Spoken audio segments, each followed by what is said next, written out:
Easiest thing to do in life is to quit.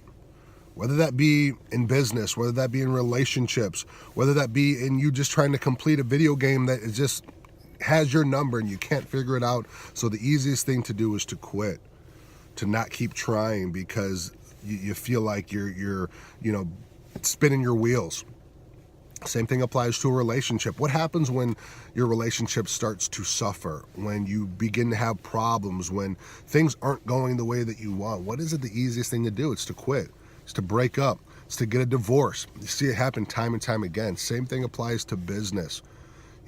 I see people all the time, and I've personally experienced this with so many people where they will get involved in a business opportunity.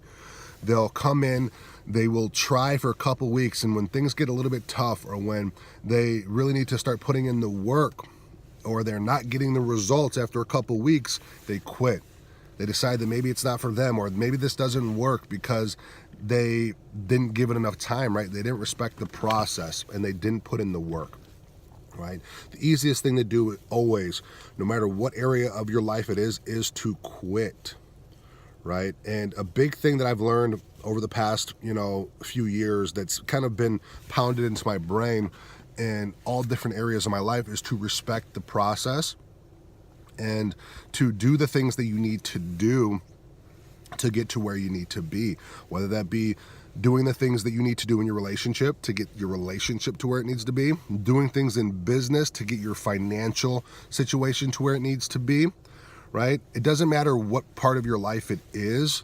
Respecting the process is what is going to allow you to prevail, to move forward, and to reduce your chances of quitting. Because we all go through those moments where we feel like quitting, right? Life hits us, and it can be tough, and the easiest thing, of course, yes, would be to quit. But for those of us who have a big enough reason why, those of us who respect that relationship enough and care about that relationship enough, will fight through it.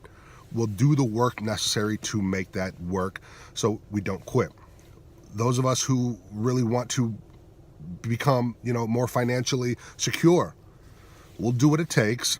Even if things get tough, we'll do what it takes to make sure that we get through and make it to the end there without quitting. So, just think about it.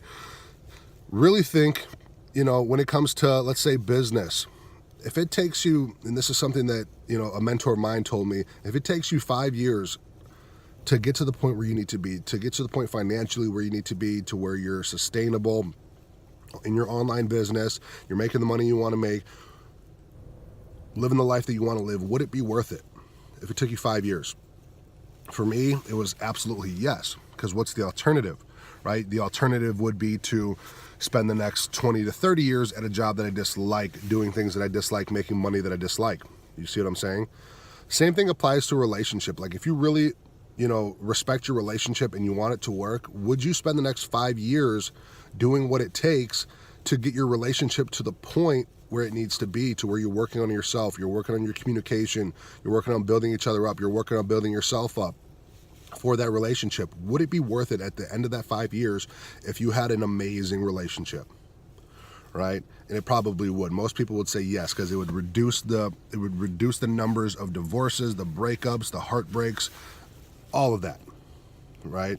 So, really think about it before you ever decide to quit. Think about what you're quitting on and just respect the process. I guarantee if you respect the process, it'll respect you back.